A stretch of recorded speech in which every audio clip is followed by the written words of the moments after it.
जय श्री कृष्ण। राधे राधे। आज हम सुनेंगे विजया एकादशी की व्रत की कथा। श्री अर्जुन जी बोले, हे मधुसूदन, फागुन मास के कृष्ण पक्ष की एकादशी का क्या नाम है तथा उसके व्रत की क्या विधि है? कृपया करके मुझे इस विषय में विस्तार पूर्वक बताइए। श्री कृष्ण भगवान बोले, हे पार्थ, फागुन मास के कृष्ण पक्ष की एकादशी का नाम विजया है। उसके व्रत के प्रभाव से मनुष्य को विजय मिलती है। उस विजया एकादशी के महात्म्य के श्रवण व पठन से समस्त पाप नष्ट हो जाते हैं। एक समय देवर्षि नारद ने जगत पिता ब्रह्मा जी से कहा, हे ब्रह्मा जी, आप मुझे फागुन मास के कृष्ण पक्ष की विजया नामक एकादशी का व्रत विधान बताने की कृपा करें। ब्रह्मा जी बोले, हे पुत्र, विजया एकादशी का व्रत प्राचीन तथा नवीन पापों को नष्ट करने वाला है। इस एकादशी की विधि मैंने आज तक किसी से नहीं कही, किंतु तुम्हें बताता हूँ। यह समस्त मनुष्यों को विजय प्रदान करती है। अब कथा विस्तार से सुनो। त्रेता युग में मर्यादा पुरुषोत्तम श्री रामचंद्र जी को जब 14 वर्ष के लिए वनवास हो गया, तब वह श्री लक्ष्मण जी तथा माता सीता सहित पंचवटी में निवास करने लगे।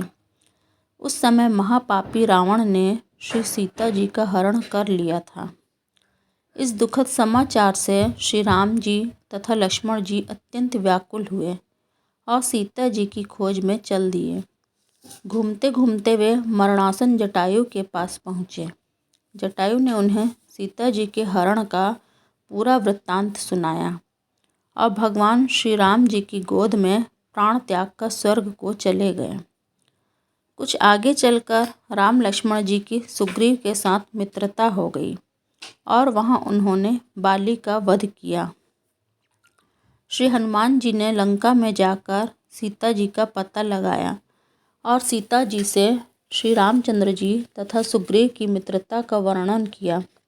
वहां से लौटकर हनुमान जी श्री रामचंद्र जी के पास आए और अशोक वाटिका के सब समाचार कहे। तब श्री राम जी ने सुग्रीव की सहमति से वानरों तथा भालुओं की सेना सहित लंका को प्रस्थान किया। जब श्री रामचंद्र जी समुद्र के किनारे पहुंच गए, तब उन्होंने अगाध मगरमच्छों से युक्त समुद्र को देखकर श्री लक्ष्मण जी से कहा, हे लक्ष्मण, इस अगाध अनेक जीवों से युक्त समुद्र को किस प्रकार पार कर सकेंगे? तब श्री लक्ष्मण जी बोले, हे भ्राता, आप पुराण पुरुषोत्तम आदि पुरुष हैं। आप सब कुछ जानते हैं। यहाँ से करीब आधा योजन की दूरी पर कुमारी द्वीप में वकदालभ्य नामक मुनि रहते हैं। उन्होंने अनेक नाम के ब्रह्मा देखे हैं। आप उनके पास जाकर अपनी विजय के उपाय पूछिए। लक्ष्मण जी के वचनों को सुनकर श्री रामचंद्र जी वकदालभ्य ऋषि के आश्रम में पहुँचे और उन्हें प्रणाम करके बैठ गए। मुनि ने मनुष्य का रूप धारण किए हुए पुरुषोत्तम श्री राम जी से पूछा, आप किस इच्छा से यहाँ आए हैं? श्री राम जी बोले, हे महर्षि, मैं अपनी सेना सहित यहाँ आया हूँ और राक्षसों को जीतने के उद्देश्य से लंका जा रहा हूँ। आप कृपा कर समुद्र को पार करने की कोई विधि बताइए। इसी इच्छा से मैं आपके पास आया हूँ। वकदालभ्य ऋषि बोले, हे राम जी, मैं आपको एक उत्तम व्रत बतलाता हूँ, जिसे करने से आपको विजय ही विजय प्राप्त होगी। ऐसा कौन सा व्रत है महामुने, जिसके करने से हर क्षेत्र में विजय श्री प्राप्त होती है? उत्सुक होकर श्री रामचंद्र जी ने पूछा।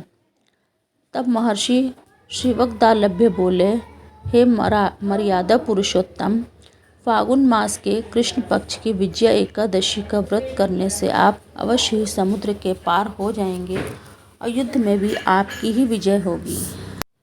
हे राम जी, इस व्रत के लिए दशमी के दिन स्वर्ण, चांदी, तांबे या मिट्टी का एक कलश बनावें। उस कलश को जल से भरकर तथा उस पर पंच पल्लव रखकर उसे वेदिका पर स्थापित करें। उस कलश के नीचे सतनजा अर्थात 7 अनाज रखें और ऊपर जौ रखें। उस पर श्री नारायण भगवान की स्वर्ण की प्रतिमा स्थापित करें।